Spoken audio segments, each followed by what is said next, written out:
Hi guys, welcome to my channel. I'm Sean Lee, a fourth year college education student.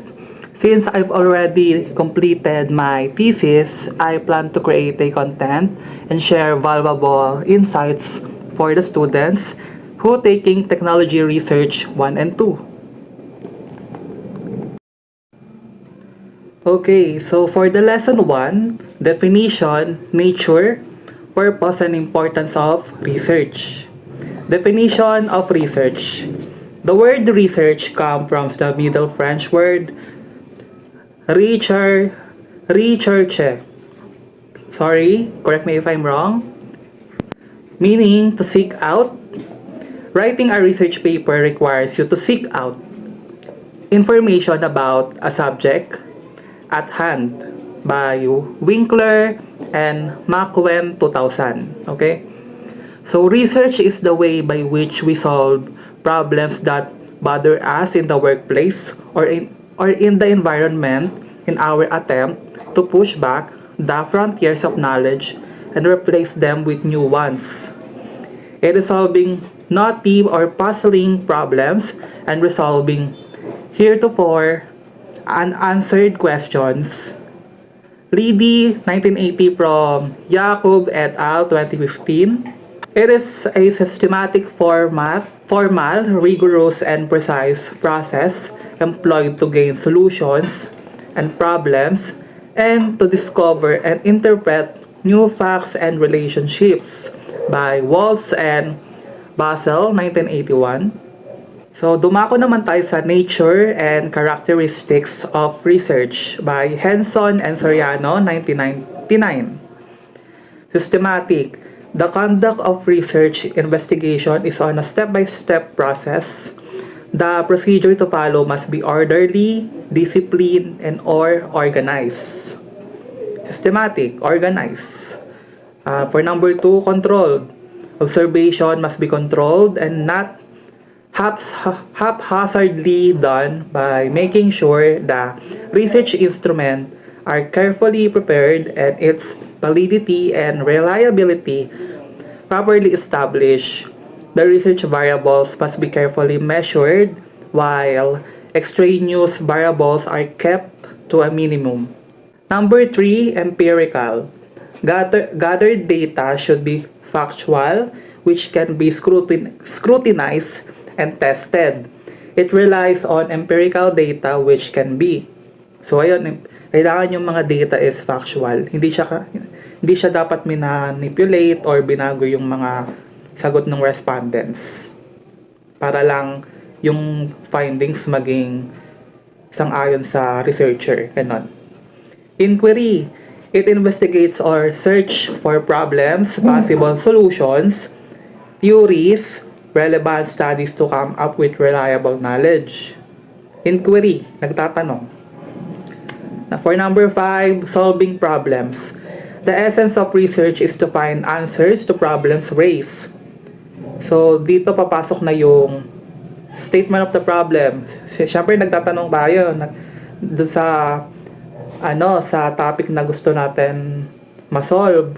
Doon sa topic na yon, gagawa tayo ng statement of the problem, and after ng data gathering at makakuha yung findings, kailangan masagot yung mga statement of the problem doon. Magre-reflect yun sa chapter 5, sa chapter 4 at sa chapter 5 para mabigyan ng summary, conclusion, and recommendation. Sa solving problems naman, the essence of research is to find answer to problem raised. Humankind is beset with varied problems and situations that need improvement. It is the task of human being to use his intelligence, harness his skills, and existing knowledge to bring about progress and development. Ayun nga, sabi dito, since may existing knowledge na, kailangan may progress, may development.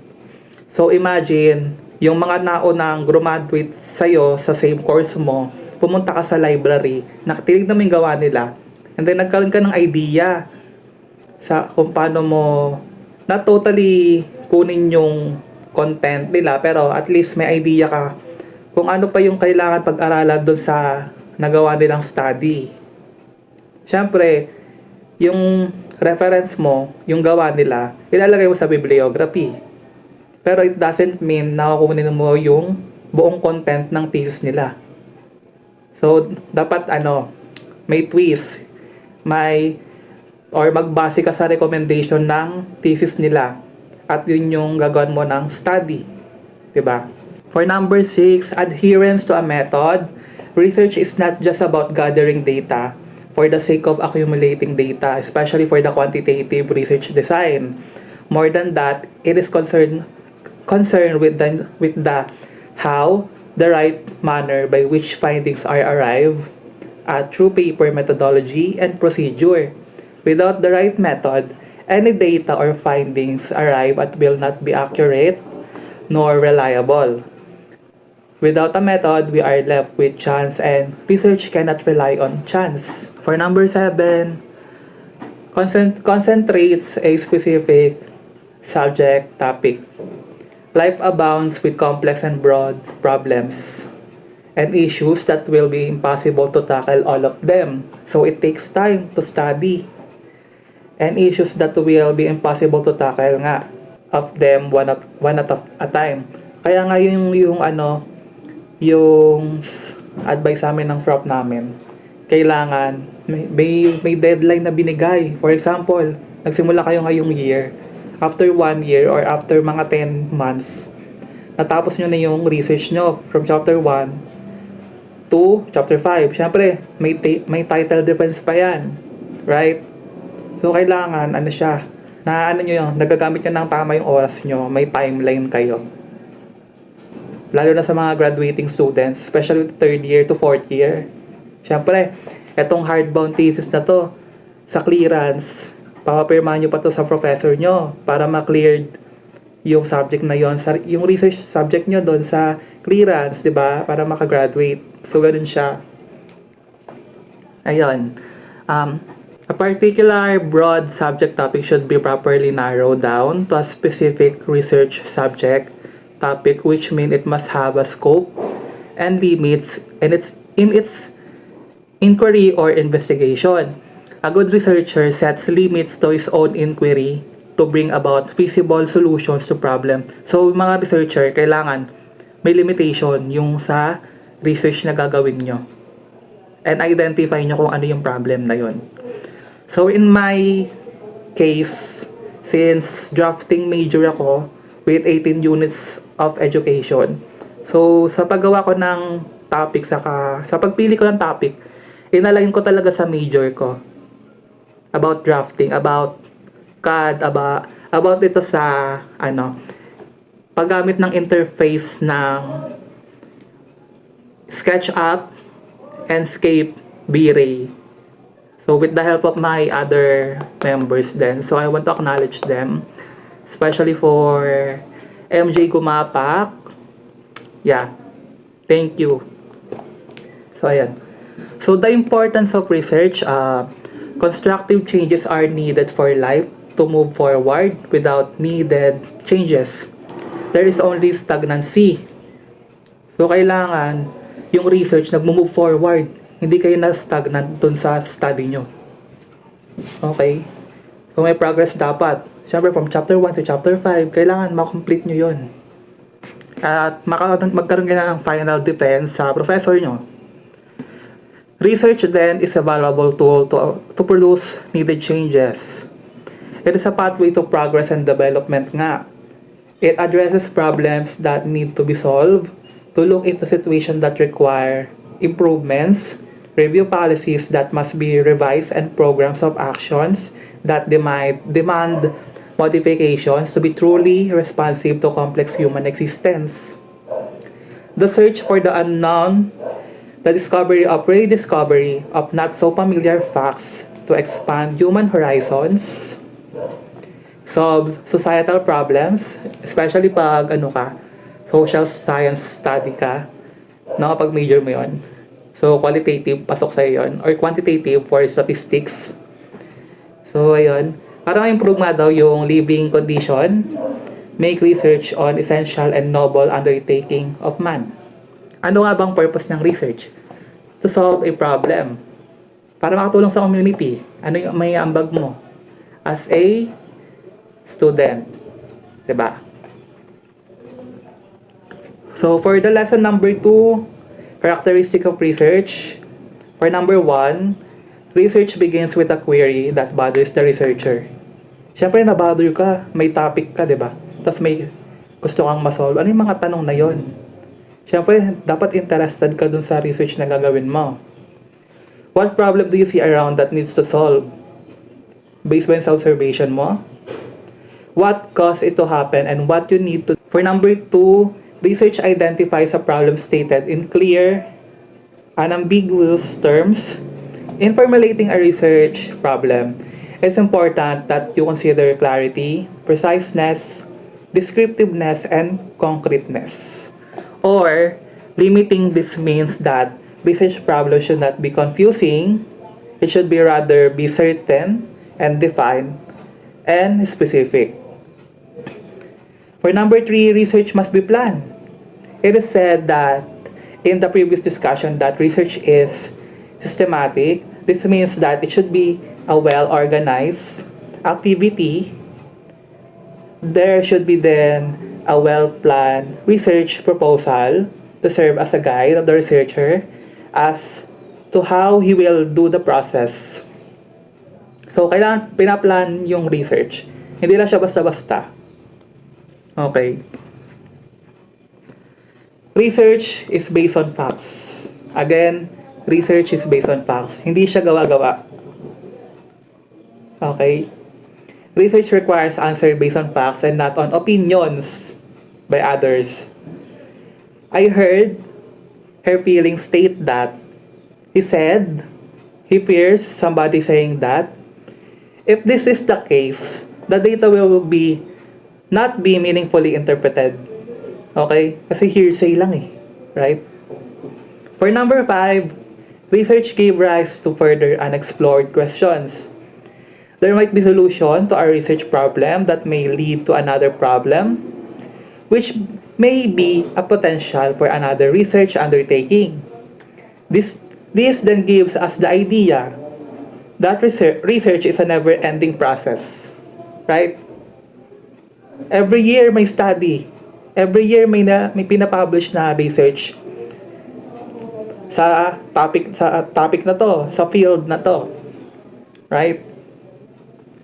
Again, research is a never-ending process. So, yan. Characteristic of a good research, accuracy and truthfulness, especially kung quantitative research design gamit mo.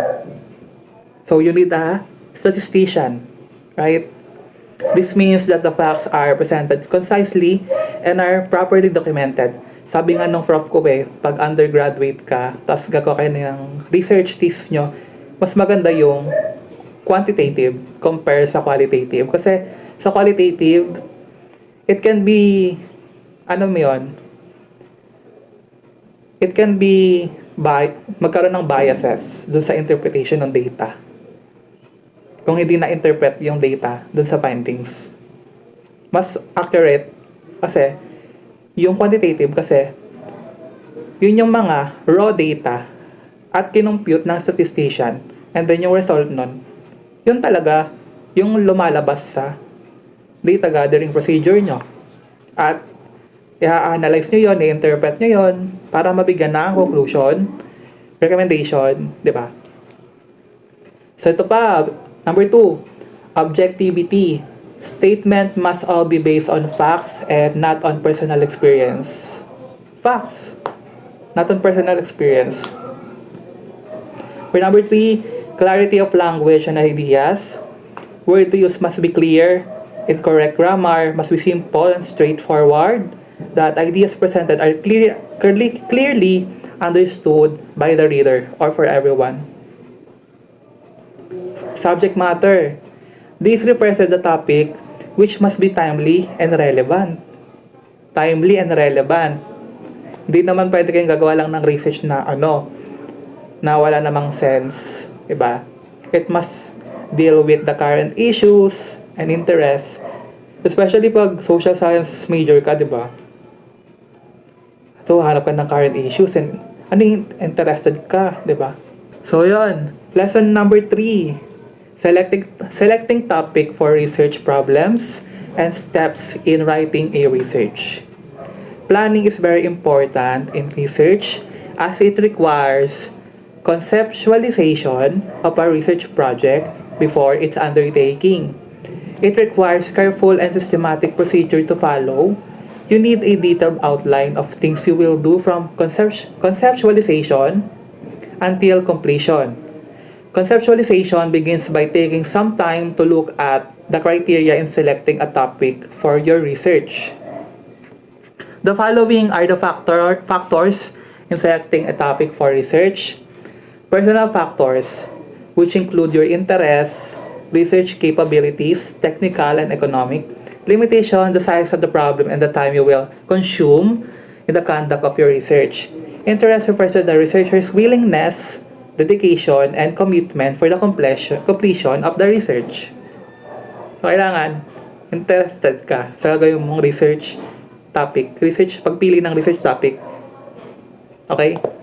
Researchers' capabilities refer to the capability o kakayahan in investigating the problem which is related to the researcher's own field. Kung ano yung major mo. He or she may not be going to a problem beyond his own authority and limitation. Size of the problem refers to the boundary that covers the problem for research, including the time to be consumed in the conduct of the research. Number 2, external factors, which include uniqueness, novelty, importance of or value of the research, availability of data needed and materials, and the place where the research is to be conducted. Sources of research problems, personal experience in life. In everyday living, you may have encountered many situations you realize something is wrong or that needs improvement to make things better for a group of people or the community, an institution, a particular profession, or for society in general. For letter B, existing programs that needs to be improved. Certain places like schools, workplaces, private and government institutions that have existing programs of actions that can be further made effective by modifications. Studies can help institutions by offering suggestions for needed changes. So for letter C, further inquiry of a conducted study, a researcher may find it urgent or necessary to conduct another study to supplement or enhance review studies, especially if the researcher thinks the past studies need to be updated to be more relevant today. So, kailangan relevant, updated yung pag-aaral ng study. Through consultation with experts, so dito napapasok yung research advisors or panelists na magkakaroon kayo ng revision as you write your manuscript, maraming mababago, maraming print na masasayang, right? So by listening to experts, especially to your research advisors in specific field, again, of work or those belongs to certain areas of specialization, one can gather enough insights to learn the existence of specific areas which are worth looking into. Researcher will benefit the most if they will consult extensively people concerned if they would like to explore problems in schools. So for letter E, through extensive readings in the library. So, actually bago kami nag-come up dito, nagpunta muna ako sa library, tumingin-tingin ako doon ng mga hardbound na na-publish ng research doon. So, syempre, yun yung time na wala pang idea paano isulat yung format no chapter 1 to 5. Syempre, kailangan namin ng reference, di ba? Through long and frequent trips in the libraries. So, dito na tayo sa steps in creating the research paper. Choosing the topic, make a list of the topic that interests you and choose from them the one which will sustain your interests. Diba? Para matapos yun siya until the end. Checking the availability of materials and reference. You need to do extensive library and online sources. Check for materials and reference. It would be hard for you if you have not know enough printed sources.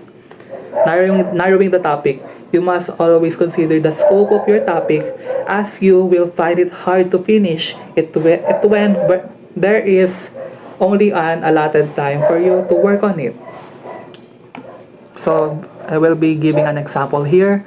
So, topic, reading difficulty of freshman students.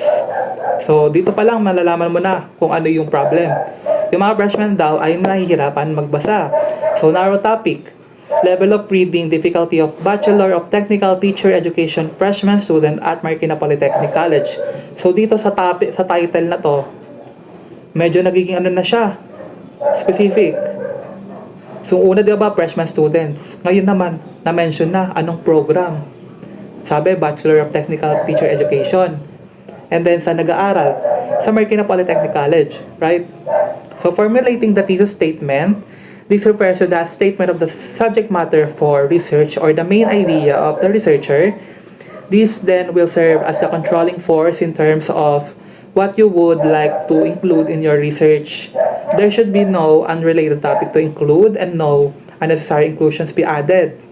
So preparing the bibliography or the references, the list of the references, you must have a list of all the sources you could use in your research, as this could help you focus on your goal than wasting your time reading irrelevant ones or irrelevant article, right? So you need to take down notes of the important information such as the complete name of the author, title of the book or article, the date and the place of publication, volume number, and publishing company, as they are all relevant in documenting the research. So for number 6, preparing the outline. The diligent researchers prefer to make an outline. It will help them be organized and leave no room for errors or of forgetfulness and illogical presentation. Number 7, writing the draft. It would be wise for a researcher to write the first draft of the rough draft so that he can read and check his work for several times. This could help the researchers to check more the facts and help avoid errors in grammar and ensure that the paper is correct and concise. Number 8, documenting the research. This is acknowledging the sources of data. By this we mean the author of reference, books and materials, title of the article or book, date and place of publication, publishing company, and the other important information about the source. So, ang bilis no, lesson 4 na tayo. So, for the lesson number 4, formulating research question, ito na yung SOP. So, the first and the most important step in making our research is the formulation of the research questions. This declares the intention and the goal of the researcher. This is the reason why the questions have to be clear and specific. A well-formulated research question will result to an easier and a better process of attaining your goal. The statement of the problem or the SOP is the most important part of your research paper. This is the focus of the study that will help you address the main problem, right? So the following are the guidelines in formulating research questions. Number 1, there should be a complete or general statement which contains the purpose of the respondents, the locale, and the limitation of the study, which has to be broken up into several specific questions as necessary. Number 2, specific questions should be stated using what, how, will, is there. For number 3, each question must be clear and specific. Avoid questions that may require several meanings. For number 4, each question should be answerable and must be based on existing facts. There should be no inclusion of question that is impossible to answer. For number 5, answer to each question must contribute to the solution of the problem as stated and help in the development of the whole research problem. Again, so here's the example of my SOP. So to identify what type of research design is, I will give you an idea. Okay. So for a while, I'll be reading my statement of the problem. So to give you an idea, the research design is quantitative. To identify the kind of research design, I will give you an example. Is there any significant difference between the evaluation of the two groups of respondents on your learning material? So, dito may kita nyo, quantitative na siya, right? So, anong statistical treatment yung ginamit o procedure? Sabi dito, is there any significant difference between the two groups? So, basically, it can be t-test or c-test, right? So, pag nakita nyo yung sa statement of the problem ng isang research, malaki ang chance na ito ay quantitative. Pero pag sa nakita nyo is about phenomenological at about live experiences, pag yun yung nakita nyo, ano yon, qualitative, more on interview. Okay? So, dito na tayo sa lesson 5, introduction, parts of chapter 1, introduction. This is where you are already sure yung mapipuha mong topic. So, for introduction, so this is where you already very sure of your topic to research about. This is where you have already an outline of the sequence of ideas for the research. This is where you are to start documenting your sources in writing your introduction. That would interestingly entice your reader to read your research. So, B, background of the study. The following are the important consideration in writing the background of the study. Number 1, the reason why you have chosen the topic of your study. Number 2, the problematic situation that made you decide to conduct the study. Number 3, the legal bases that are relevant to your study. Number 4, your discussion to support your claim by including pertinent statistical data. Number 5, your presentation of information which must be empathetic and explosive to create an impact on the reader of your research. This should prod your reader to go on and find out what good is there in your research. Number 6, the objective which must jive with the problem. Number 7, the problems are stated in interrogative form and the objective are on infinitive form of the verb to. Number 8, the manner of stating the objective be in behavioral terms. It means objectives should be smart, specific, measurable, attainable, result-oriented, and time-bounded. SMART. SMART is an acronym word for this subject research. So, ito na. Letter C, statement of the problem. This refers to the general and specific sub-problems raised in the study which can be stated in a declarative or interrogative form. This should address the main problem of the study at hand, thus it should be stated precisely, accurately, and clearly. The following are the guidelines in writing statement of the problem. Number 1, make a general statement of the problem. Number 2, cite the specific problems in logical and sequential order as they appear in your paradigm. Number 3, the problems must jive with the paradigm, conceptual framework, hypothesis, methodology, and research instrument. Number 4, define the problem in terms of the data that can be obtained. So, ito na. Letter D, significance of the study. The significance of the study is just justification for making the study. The following are the important things to increase in writing significance of the study.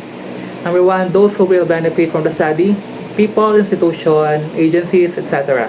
Number 2, the discussion or description as how they will benefit from the findings of the research. Number 3, the researcher who may conduct similar study for continuity and the benefits they may get from the study. So for the letter E, scope and the limitation of the study. This contains the scope and the limit of the study. This is where you have to, number 1, define the scope of your study, the parameters or boundaries of the investigation, the variables included, and the respondents to be involved. Okay, for number 2, the weakness or limitation of the study that you anticipate as to how you are going to handle them. So, they do not become the bottleneck of the investigation. So dito, kailangan ma-identify ano yung weakness or magiging lapses ng study nyo as you go further. Right?